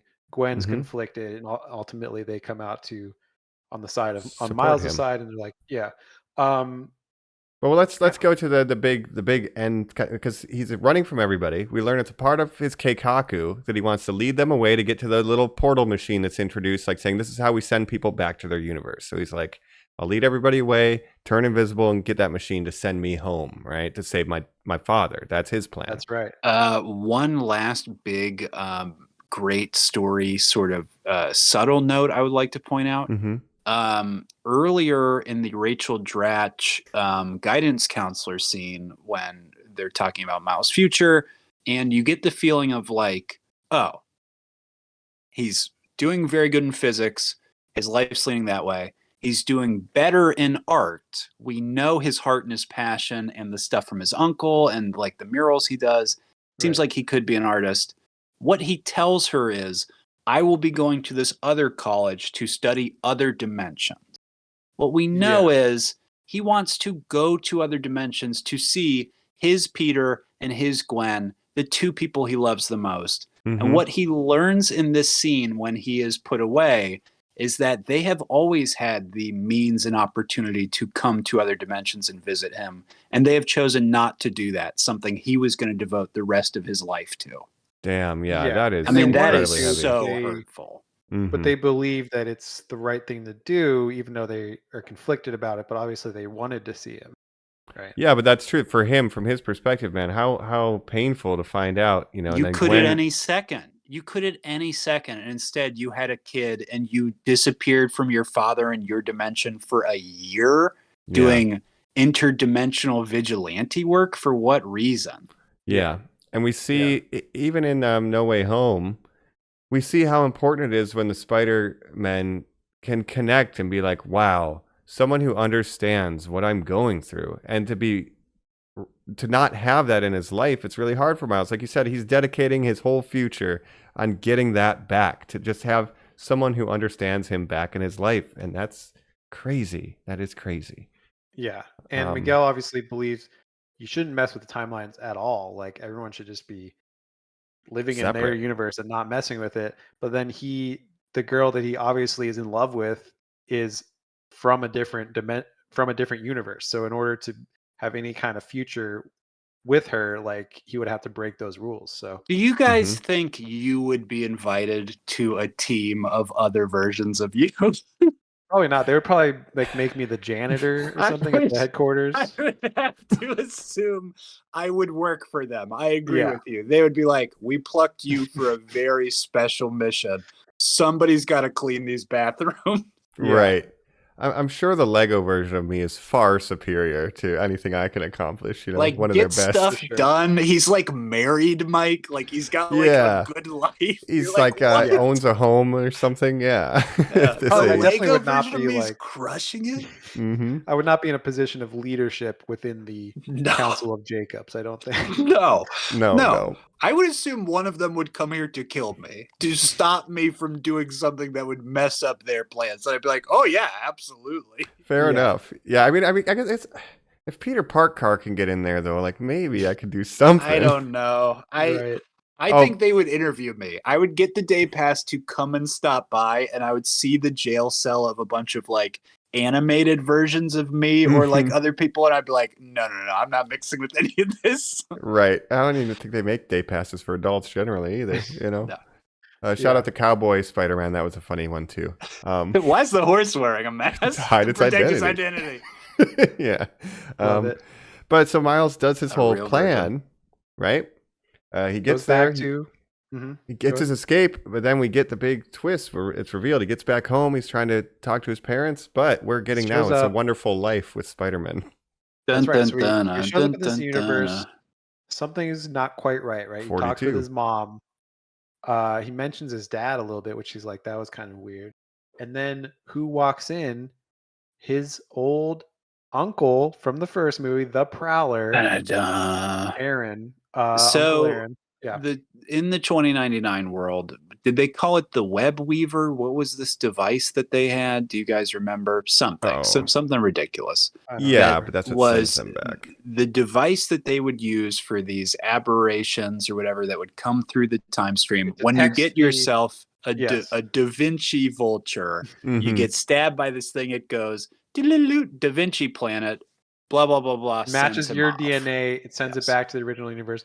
So when he went through, it detected the DNA of the spider that bit him, which was from this other universe. So he didn't go back to his universe. He went to this alternate universe where his dad is dead, right? R.I.P. Rest in power. Rest in power. His uncle is alive. And still a criminal, and then the big reveal, of course, which you think Aaron's the Prowler? You could say that, but I feel like a lot of people probably expected this twist once you realize what's going on, but it was still cool. He's like, no, I'm not the Prowler. Who comes out? Other dimension Miles. He's the Prowler. It is an amazing setup for a third movie when you get the attitude of no, you don't understand. Our dad's in danger. Your dad's in danger. Yeah. Ooh, this one is not fucking around. No, this stuff was mind-blowing to me, just like the implications of it. Like now it's like, oh, if you give in to your negative impulses, let's say as a human being, like you could be the hero or the villain of your story. And now Miles is seeing himself as the hero or the villain, right? It's kind of like nature versus nurture. Like, are you always going to be a good person, or can a certain situation make you a bad person? Or make and is Miguel going to have to think about that, right? Yeah. And to extrapolate from this, so like, why Does he become the Prowler in this universe? Well, the spider wasn't there to bite him because it was in this other dimension. So he, instead of becoming Spider-Man and potentially being able to save his dad, was not able to become Spider-Man. So he turned to a life of crime, I guess. Yeah. And as we see, there's no Spider-Man in this dimension, and when we go outside, it's like a Streets of Fire, Escape from New York, like dystopia Yeah. without Spider-Man. It's It is very a funny that nightmare world. Spider-Man is the only one keeping it our world from being like that. Butterfly effect, I guess. He inspires a lot of Yeah. people. You mess with one of us, you mess with all of us. That didn't Hey, happen. this is New New York, baby. York. Yeah, no, they fell apart. So that's a very wild thing. And then meanwhile, Gwen ends up going to Miles' original dimension and having that heart-to-heart with his parents. Like, hey, look, we're Loved spider it. people. And I absolutely loved it. Teared up again. We neglected to say in the background, especially after the Mumbattan sequence, the Spot has been able to set off more Hadron Colliders, absorb more dark matter. Mike, he has changed from a rough draft art style where you literally see the blue lines on the white with the small black to an ink blot. Right, he is just now a living mess of animation on the screen. What did you guys think of that? Very cool, and he's becoming more menacing. Right, the music that accompanies him, it's all very menacing. He used to be this joke villain of the week, which he didn't want to be, and now he's this super villain. He eats dimensions essentially. He looks like a Gurren Lagann villain. Mike, does that work for you? Yeah, like some crazy, like, I don't know, Junji Ito, like abstract spiraled. He's spiraling out. He's crazy. Yeah. And so he's always saying, "I'm your nemesis, Jean-Luc. I'm your nemesis." Well, now he really is. He's the enemy of all things right now, and he's going after Miles' dad and Miles' universe, and that's where we get our cliffhanger. To be continued, just like Fast and the Furious. Drive the car down the dam. That's right. Except instead of the except loss this works. of a family, we get Gwen setting up a family going, hey, by the way, everybody you missed from the last movie, even though we did get the one line from John Mulaney's Spider-Man going like, always believe in yourself, Miles. Yep. Which is just a line from the last movie, so he didn't even but we get Noir's going to come back. Penny's going to come back. Shout out Gerard Way. Yes, absolutely. That's absolutely. Right. And so we end with Miles is captured in his alternate reality by evil him who is the Prowler. We have Gwen showing up to his universe with the squad. And I love what she says, like, I always wanted to be in a band, so I decided to put my own together, right? Amazing. The Spot's going to destroy that universe. Meanwhile, Miguel and his crew of selects, Drew, Scarlet Spider, Ben Reilly, are in, I guess, the evil Miles universe, right? Ready to kick ass there. Yeah. I wasn't sure which universe they're in, but I think you're right. I think they followed Miles to 42 because they're like, we know where he went. We have the computer, so they're going after him. They probably traced him. Yeah. Yep. And it's a big cliffhanger, and I was getting in the theaters. I was literally like so lost. Like I had no idea how much time it expired. It's such an overstimulating thing. Like it's throwing so much at you. I'm just like engrossed in this, and I'm like, damn, right, it's over. I wish there was more. Yeah, I agree. I think now might be one last thing before we kind of do our final thoughts wrap where this might be going. But the one unfortunate thing about the Alamo Drafthouse format is when there's about 20 minutes left of the movie, they bring out your bill so you can sign it. And so I'm in it. I'm like, this is crazy. How much longer is this going to go? And then the bill comes out. I'm like, I got so sad. I'm like, I only got 20 minutes of this left. So they kind of signaled me that it was going to wrap up, but narratively, it's like I'm just so ready to just keep going on this ride in this arachno-human multiverse. I'm with you, Mike. I want to take that ride too. Here's my defense, because I held off talking about this earlier, and I'm hearing a lot of people. I've gotten multiple texts from people.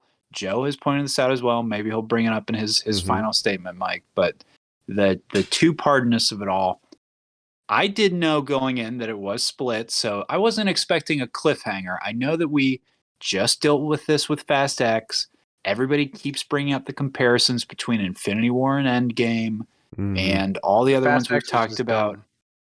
Just absolutely ridiculous. Harry Potter Part 1, Deathly Part 2, all that stuff. I have ripped Dune in the past, saying Dune is a film that does feel incomplete. I would argue this one does not feel incomplete, as it does just feel like, yes, there is more story to get done. It certainly ends on a more exciting scene than two people having a knife fight in a small little duney alleyway and then going like, well, all right, Well, let's go see some people. And they go, okay. Yeah. yeah, The worst ending to a I would movie of all say. time. Mhm. Yes. I mean, my defense of Dune, I think I said before, is that the source material would just not be adaptable unless it was It just cannot 4 hours long, or 5 or 6 hours long, however long. So it's not possible to make it into one It's a movie. So fair they thing had to to say. split it somewhere. Maybe it didn't the way they split it maybe could have been done better.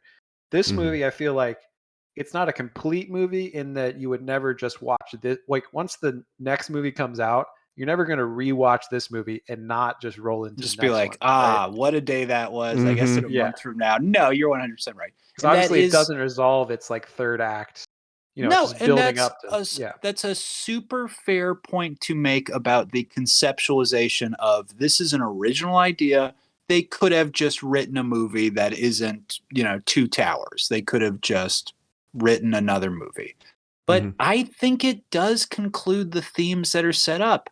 I think the George Stacy and Gwen Stacy stuff yeah, is kind of the core and highlight of this movie, and that is wrapped up by the end of it. And I that's true. think the relationship and stuff that's said between Miles and his parents, not being said by him at the end, but being said by this girlfriend instead to him that they realize it, is again finishing up the themes in a way that you don't see Dune or these other movies that split in two do that. Fast X does not end with Dom going, remember, I gave you that lesson about watch the line and the heart, and over the course of this film, we've grown as people. It's like, no, it Yeah. ends with him in a car exploding and them Feel all the going like, car. wow. And also, you could compare it to Empire Strikes Back, which some people Yeah. have made the comparison. Like that is a complete movie. It That ends is a complete movie. very And then we get an similarly on a epilogue. big twist. Luke, I am your father. Spoiler alert. Mhm. Versus, oh, you're in the wrong universe. Prowler, I am you. That is the Yeah. twist of this film. Yes, I am your prowler. Yeah. Right. So Get a lot yeah, of I think miles it's a out of I that great joke. am you, movie. Prowler.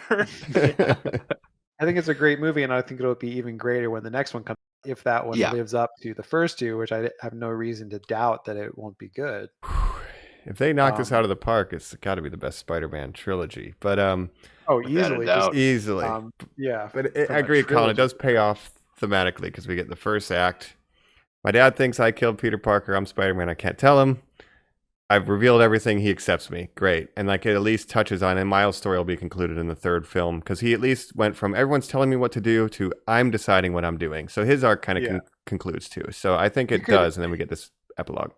If I was going to nitpick, I would say some of Miles's beats in this movie are similar to emotional beats from the first movie, where he's kind of already had some of these scenes, but they're just kind of rephrased. But I didn't mind it. I think it's That's with fair. his parents, kind of like they've covered this ground already, but obviously he's getting older, so I think it's a little different. And just the Spider-Man, the Parker luck, so to speak, of it all, where it's like he's trying to impress his dad and stuff, but when he's getting the cakes for his party and stuff, but he shows up late, like he can't do anything right. What 'cause does he's the fighting cake crime. say, Mike? Do you remember? I'm not proud I'm by the not time he proud. arrives with it. Yeah. I'm So not funny. proud. Well, you All the can't letters write it fall off. smaller? Just keep going. When he Can't you says talk that to shorter? the She woman. says. So good. There's a But yeah, lot he's of good trying. jokes He's in trying, this. and then it's like I can't tell them why Yeah. I'm late all the time, and it's like nobody understands me. Like I that's a big understand. teenage Only thing, Peter Parker. When Right. he says the thing to his dad about like, well, he's becoming a man, and just like let him spread his wings, and later his dad says that, and the mom's like, "What the hell are you talking about?" Yeah. Yeah.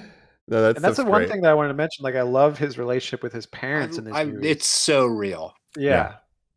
And his parents are such good characters because they're not just like totally side characters, like some parents of superheroes or whatever, where they're just like barely in the movie and like don't really add anything. But these are like actually like three-dimensional characters that have like their own motivation and also just wanting the best for Miles and trying to raise him the best they can. And yeah, I just love it. Gwen's dad as well. Like they're a part of these characters' lives, and the characters want them to be a bigger part of their lives. It's just how do I let them in to this secret that I have, and like the turmoil, emotional turmoil with all that. You know, it's Yeah. really great. Yeah. Well, I think we Absolutely. love it. So I Yes. think let's see with what might happen in the future. Maybe when we go beyond the Spider-Verse, as was teased at the end of this film, do our final thoughts and wrap it up. Web slingers as we get across the Spider-Verse right after this. We're back here on Across the Normieverse. JK. It's Spider-Man Across the Normieverse. Oh, I did it again. It's Spider-Man Across the Spider-Verse. That's right. Here on Normies Like Us, where we're giving our final thoughts. We were just saying, universal praise. 3 out of 3 normie thumbs up. You can't beat that recommendation. We've had kind of a hot streak on this podcast lately. We loved Dungeons and Dragons. Mm-hmm. Yes. What else did we say Other recently? than Fast X. Guardians 3 we liked.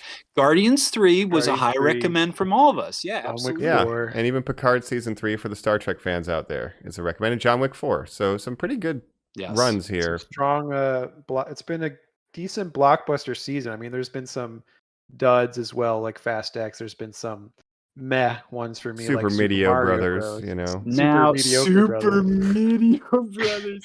Now, I am Super Colin Brothers, happy to say and announce this film we covered today broke this summer box office record. This is now the highest opening weekend film of 2023. Wow. Which is crazy because now the 2 best-selling movies of the year so far are animated movies, right? With Mario maybe being the other one. Oh, yeah. Interesting. It shows that animation, people will come out for it. And Puss I in think Boots good is word of acclaimed. mouth. Yeah, Puss in Boots, obviously a lot of people really like that one. But good word of mouth has been really good on Mario this. to win the Oscar over this? That's crazy. Oh man, I feel bad. Best animated picture. Sorry, Mario. You should stay home. The Oscar for best Mario movie goes to everybody in the audience leans forward, crosses their best fingers. Mario movie for the 20th year in a row. Mario. Super Mario Brothers from the 90s. It's again. Incredible. Yeah. Good. This movie deserves all the money. Go spend all the money on it, please. It's a huge crowd pleaser. People are loving it, and I'm glad it's doing so well. It's also officially the highest rated movie on Letterboxd right now. Beating every other single movie in the world. We love to hear that. Yeah. Wow. Which I think it'll go down over time. It's kind of like a recency bias thing. But yeah. So many people are just giving it 5 stars, which I also gave it a whole 5 stars, which pretty rare for me. Like I don't give every movie that high. I did 4.5 because of that not being a complete movie. I had to do it to it. It's at 95 on Rotten Tomato for critics and 96 for audience. Even the people who hate woke are fine with this. Everybody loves it. Yeah. Well, I'm sure there's the vocal assholes. Yeah, I wanted to mention that too because yeah. We were but 95, 96. Anyway, go ahead. Yeah. When Miles, like you're saying, when Miles Morales was created in the comics, there was a lot of racist people that were angry. There is that contingent of people, and in particular, these YouTubers that I hate. I'm not even going to mention them by name, but there's a certain don't go look at their stuff. Group of YouTubers and this thing they do with Miles is they say Peter Parker is Spider-Man, Miles Morales is Miles Morales.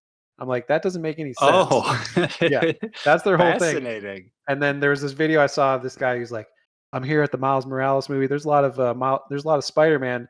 There's some Miles Morales too. It's just like very, I don't know. It's just stupid. It's like passive aggressive because even Stan Lee said like the idea of Spider-Man, he's got a head to toe suit, a mask. Anybody can be Spider-Man. And this movie is showing you anybody can be Spider-Man or have the spirit of Spider-Man or be inspired by Spider-Man. So it's just a bunch of freaking idiots. Angry babies that are mad that their beloved, Peter Parker is being supplanted, but Peter Parker still exists. It's not like there's literally 100 Peter Parkers in this movie.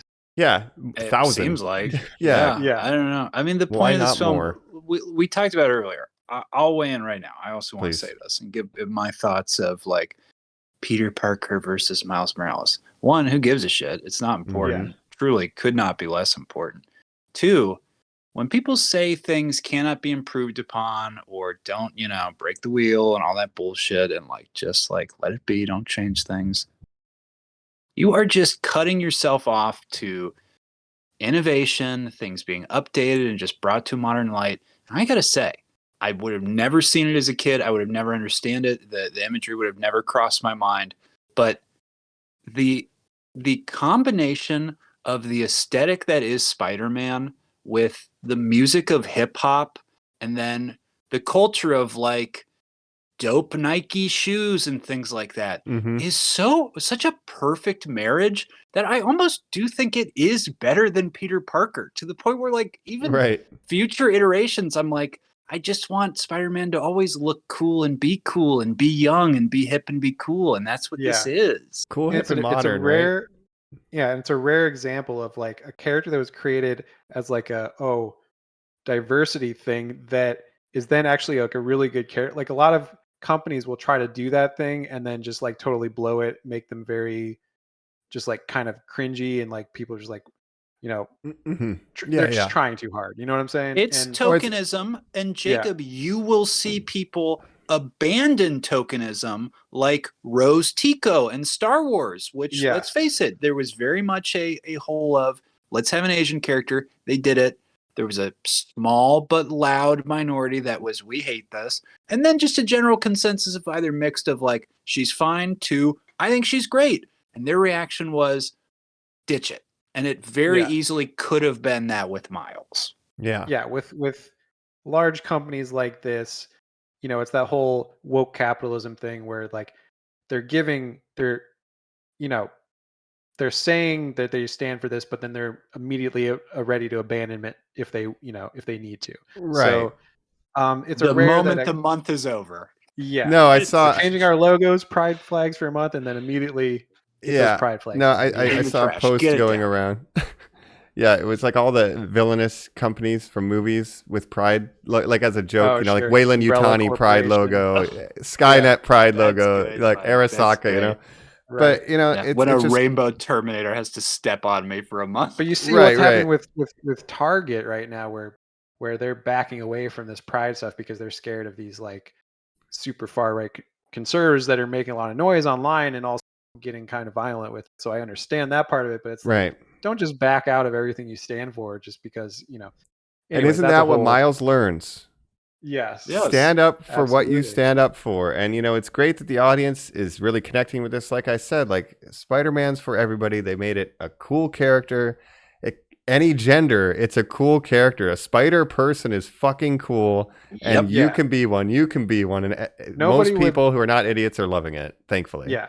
And nobody would like Miles if he wasn't like a really cool and interesting character. And so obviously he is. So He's also um flawed, but he's cool. yeah. We're all right with it. I wanted to ask you guys though, and this was interesting. I looked up, I don't know if I got a straightforward answer on this, but I was thinking about it. Miles Morales, his last name, he takes his mom's last name, not his dad's Mm. last name. Now, why would he do that? Well, his dad's last name is Davis, right? He's named Hmm. Jefferson Davis, which, first of all, is Oh, a problematic name that I think Brian Michael Bendis did by accident, where he named a black cop Jefferson I would Davis. imagine so, mm-hmm. yeah. Uh, Yeah, which, you know, Jefferson Davis was like the Huge president of the racist. Confederacy Yeah. during Civil War. yeah.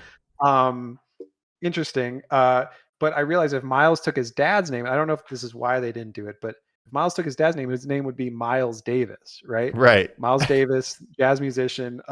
So maybe that's why, but I never got confirmation why they did it other than, you know, I alliteration. can't they answer Hmm. that question in the comics, Jacob, I think like 6 months ago. Like Mm, truly it is so recent that people were like, why is that? And a writer was like, yeah, why is that? And like had to like put it in a comic. And I think it's yeah. because of their uncle and their criminal background, Mm. the But his the dad, Davises. yeah. It's just very Interesting. interesting that his dad and his mom are together and that he would take his mom's name. Yeah. Which I'm all for. Like you should Yeah. always take Yeah. your Yeah. dad's name. Like that's Yeah. very Yeah. It's Yeah, again, patriarchal that's yeah. an archaic Again, it's thing. very interesting. standard, right? What's that Um, based on? Yeah. Oh, can I ask you guys as we're wrapping up, what is your Mhm. guys' favorite spider outfit?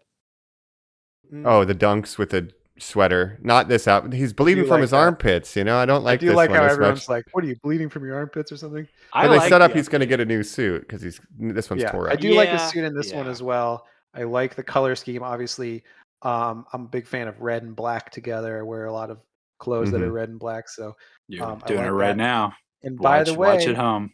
Hey, uh, you know, on Fortnite, you know, I love to play Fortnite, my favorite Plug game. this, dude. the So check's in Star the Wars mail. ended, so all the Star Wars stuff left, but they added the Spider-Verse stuff. So I was playing Fortnite. I gave in. I gave Epic Games some V-Buck money, and I Metaphor for bought. capitalism, said Spider Punk. That's right, woke capitalism. Yeah. But I bought the Spider-Verse bundle, which comes with Miles Morales skin and Spider-Man 2099 skin and Oh, some do you get other Gwen too? stuff. No, Gwen. So this is the thing that annoys I me would because buy it. Gwen In was a a heart. If it was battle 3? pass exclusive. So if a skin is in a battle pass in Fortnite, it'll never come into the store. You can only get it from that battle pass. So I missed out on Gwen. She'll never be in the store, but I got Miles and I got Miguel O'Hara. Dang. Is there okay. usually 2? What was the other one? Peter B. Parker, like in the sweatpants or something, or it was just That might have Gwen? been an earlier one, but he wasn't in the store recently. It was just those two. And then there's Gotcha. like an emote where Spider Ham will come out of a portal and give you his hammer and stuff. It's kind of cool. But I I love it. gave up some V-Bucks, but I love it. I've been swinging around as Miles Morales using the web slingers in How can you Fortnite. not? How Yeah. can you fucking not? He is so cool, dude. He is really cool. He needs to adjust his ideas in the movie. He'll get there. He's on an arc, but he's very, still very growing, cool with yeah. the claws and the arm blades. Like, yeah. Yeah. Miguel anyway, sorry, but Mhm. I might have got Absolutely. confused because I'm very excited. But Colin, what's your favorite fit? Gwen's fit with the ballet shoes might be one of my favorite fits too with the hood. That's a very good suit. But Oh, I like Gwen's Yeah. fit with Yeah. the chucks in this one too. are Like those my chucks? It's not my fault we're the same those small size. chucks. Yeah. And with the God. hood, like the white suit with the hood is like Mhm. now becoming But iconic for But you know, I know that. Here's the thing. Again, modern comics, it's so dumb. You grow up with this stuff where you're like, yeah, Spider-Man. He swings around like Tarzan in the city. He wears bright red and blue. You're like, Yeah. absolutely. And when Spider-Gwen first came out, I was like, neon blue with white and black and red webs. Ah, no, that's so busy and so much. I hate it. No, dude. Now I look at it, I'm like, that's one of the greatest costumes ever designed. I think Yeah. they've perfected her look in this movie with the hood, the red with the web pattern inside the hood, Ah, and yeah, and the chucks, man. The chucks Chucks. are a Getting huge the part of chucks it, is a like bonus the thing. basketball shoes are. Like Hell yeah. there's something about people just wearing or throwing a hoodie over or like a leather jacket or something on top of a cool outfit that gets me. Scarlet That Spider said, jean jacket, right? Gotta that love it. said, Cut offs. Bro. the worst of all war time is vest. Scarlet Spider. Oh The yeah, all just a red sweater. with nothing on it, just wearing a blue hoodie. The worst. He got all that at Target, yeah. Love it. Yeah, gotta love it. But you know, I'll throw in mine. Obviously, I love this movie. Teared up multiple times. I think there's a lot of heart in this thing. It deals with a lot of interesting themes. You know, belonging and acceptance, and finding your path and making your choices right, and you know that whole thing. And I love that. And I just think everybody should check it out. And it begs the question: at what point do we get Silk introduced in any of this? You know, there's a lot of spider love people. that. We've never seen Silk in anything, so that could be interesting. So I don't know. Yeah. There's room for infinite spider people is what I'm saying. So bring them all out. Absolutely. Yeah.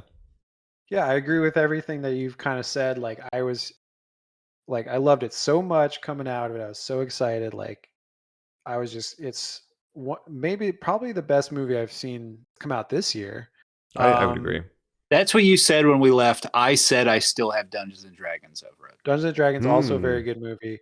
And But do you this guys movie's remember just that Chris so Pine was the original Spider-Man who's killed in the first one? Yes, that's right. That's wild. Wow. He's that universe's Peter Parker. That's great. But yeah, this whole movie is just a work of art. Like every single frame of this movie is just insanely beautiful. Like the colors, the sound, everything that's going on. Like it's just every frame is just every frame of painting, as it were. That's right. I leave. Incredible. Like I said, it's a new high bar for like animation as a medium, and like no one's even coming close right now to like what they're doing. I know you Shout guys are out doing to the final directors. thoughts. Shout out to everyone that worked on this. Like, fucking great job. Absolutely. Yeah. I'm going to keep asking you guys random questions as you give your final thoughts. Did you have a favorite cameo, Jacob, or somebody that you were super excited to see? I mean, I just liked I liked the Donald Glover cameo, and yeah, I was happy for Andrew. Andrew, Toby. People are really talking up the sort of lost cartoon series people loved. Spectacular Spider-Man was the Josh Keaton character who's like, come on, Miles, you got to give in. Like, it's just like, he just like walks up and he's like, come on, Miles. Like, Right. you're like, oh, wow, a little lip service here.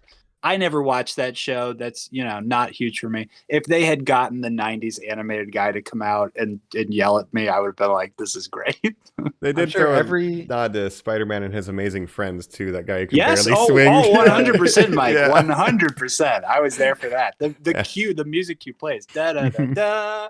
I feel like They do any the meme, of Spider-Man course, show that's existed before now, like they've got to have them in there at some point. So there's just been so many already. Like even Miles's friend is playing Spider-Man on the PS5 Genki in the movie, is which is very playing funny. Spider-Man 2. That's incredible. Yeah. Yeah. Which I guess was Wild. the Chris Pine Spider-Man. Why? Yeah, I guess. Yeah. Wow. Weird. But love good this for them. movie. Mm-hmm. 5 out of 5 stars. Go see it, normies. Go see it in theaters, packed audience. Like, it's just a great theater experience. Yes. And yeah. Right, watch Yeah. it again. Final thoughts on our viewing, man. We must have sat in Amy Pascal's row because everybody cheered every time they saw her name. That's right. The theater was electric. There was an applause break after the drum moment. And I still think that opening, and Mike, you sang the lines, reiterated it. Mm-hmm. He's alone. She's afraid at first. Or what is it? But he's not alone or whatever. And then It's like she ends it with, she's on his own. She's not the only one. He's on his own. He's not the only one. It's like, yeah, that. He's not. And then the back and forth. But that final, the way that she says it, she fucking crushes it. I just think that she's the best performance in this film. Haley I love Steinfeld. This Haley is a Steinfeld Gwen movie. Yeah. This is a Haley Steinfeld podcast. We love Bumblebee. Watch we Bumblebee. love Hawkeye. Hawkeye. Brought it up We before. love True We are Grit. ready for. We love True Grit. Dickinson, the Apple TV original. Yeah. Yeah. Well, this is my feeling then. If obviously, they're making a live action Miles Morales movie. How long till they make a live action Spider Gwen movie? We've and then never what had a does Spider that Woman mean? in anything. So like, right. I think it would like make them separate movies and just I guess do their respective backstories. I don't know how they would do. If Sony has their hands tied in the MCU, you're right, with Tom Holland, I guess a good place to guess, right? Where are we going? Yeah. Tom Holland's MCU. A Miles Morales lives there, but maybe there's only one Spider-Man per universe, as this posits. So that Miles that Prowler knew is not going to be a Spider-Man. So yeah, it's separate. Just literally do separate universe. Just do separate movies. You can build a million Spider-Man franchises, Sony. With Sony is that I still don't have trust in Sony to make a good live action movie. I'm not Craven the Hunter at all. No. Because the limited pool of animators who get the job to step up to direct a live action film. And this film has 3 directors, 2 of which this is their first time directing a film. That is so much easier than the things Sony would do where they would get like Ruben Fleischer or some guy where you're like, no, not that guy. He doesn't know what he's doing. And they're like, David Ayer has decided he's joining the Spider-Man universe. And you're like, no. And obviously when they make a live action Miles Morales, like everyone's going to compare it to these movies. So if it's not really good, like, well, even if it's okay, people are like, well, it was okay, but it's not as good as the Spider-Verse. So now it's either going to be terrible or like there's only like I don't see a world where it's actually really good because Sony just can't make those live action movies. No, let's not forget that Venom 2 exists with Woody Harrelson's Carnage. Red, my favorite color. Oh my God. What an abomination. And also Mike. Yeah. The Spot visited that universe. He went there. He should have killed already Woody. has a Spider-Man. His name is Andrew Garfield, the Amazing Spider-Man. Right. That's right. But yeah, and also don't you think Marvel MCU is sitting there thinking like, man, this Miles Morales is a pretty popular character. We'd love to have him in our universe. For when Tom Holland is ready to move on from the role of Spider-Man, Miles could take over as the Avengers Spider-Man too. It could be a different Miles. I don't know how it's going to work exactly, but Multiverse exists, period. That's right. Well, we got Boimler going to the Star Trek Strange New Worlds. Like, all right, this is the animated version of Miles, just in live action. Like they just say that. Can I Just have spoil something Shamik for you? Moore Please. play We him? got Boimler in this movie. Jack Quaid played the No. Peter Parker that turns into the lizard. What? Oh yeah. We get this is a Jack Quaid podcast. We Quaid. love Jack Quaid. We love right. Jack Quaid on this Haley podcast. Steinfeld, Jack Quaid, Keanu Reeves, Tom Hardy. Tom That's our Mount Hardy. We love when Rushmore. his dad fights Jaws. Do you guys remember when we talked about Jaws 3D on this podcast? Yep, Dennis Quaid. Don't watch that movie. Remember when ever. his uncle? Never Yeah, mind. ruined Christmas. I was gonna That say there's an yeah, RV. yeah. Threatened We love Rupert Jack Quaid. Murdoch's life. We love Um, Jack Quaid. We love this movie. It's we great. do need to be It's the careful best. though. Please You're go see right. it. We love it. We absolutely love it. We recommend it. But just remember, Sony does also make bad stuff. But they gotta encourage speak the land. the good stuff, right? Positive reinforcement for what they are doing well, and they're And crushing these. I'll just say real quick, keep going, because it really seems like movies lately are extremely front loaded in that they have dope opening weekends, and then people are like, the movies are back, and then the second weekend is drop like, off. oh no one's going to the movies. Yeah. I Yeah. know there's a lot of competition. We're gonna keep talking about dumb stuff. We're talking about a new movie next week too. We get it. Yeah. That's right. Keep going. If you could like argue it, that keep going. The movie that's coming out this weekend, you could argue maybe they should have found a different time slot for it because it's coming out between this movie and The Flash. Jacob, Christmas, flashback to 2018. You had two options at the movie to go to. You could either see Bumblebee or Into the Spider-Verse. Why did they do it to themselves Both again? starring Again. Haley Steinfeld. And we don't Yeah. get Haley Steinfeld in Rise of the Beast because that was in No. the 80s. I wish. Doesn't seem yeah. like. I wish I don't John like Cena it. was in it. Yeah. Oh Yeah. God, I'd give anything. Yep. Remember when John Cena fought a Transformer? Yep. Yeah. Sure enough. loved it. But yeah. Anyway. So we'll see a lot of movies coming out. Get that second week Yeah. hold for Spider-Verse if you enjoyed it. Tell I your think friends it to go. will. I mean, the Word of mouth on this word of one mouth has been seems so different. good. And I think Yeah. a lot of these MCU movies, they have a huge opening weekend. It was mid or it was not that Like good. Ant-Man had a big drop. And then it had a big drop off. I think Guardians, I don't think it had as big of a drop off because people liked Guardians a lot. But So, more than they would have liked to see. So if we could Yeah. get a really strong... think Mario had a so. good second weekend because it's a family movie or whatever. But let's see if we Yeah. can Yeah. keep Yeah, it this above is a a bona fide 50% hit. drop. everybody loves it. I haven't met a single person who didn't like it. I couldn't even imagine. Yeah, and to finalize this stuff here, Joe's notes in summary were just like, yes. it's a Spider-Man movie. Obviously, I love it. A little bit of pacing issues, right? Which I think first act too, but thematically and emotionally, it pays off, at least in my opinion.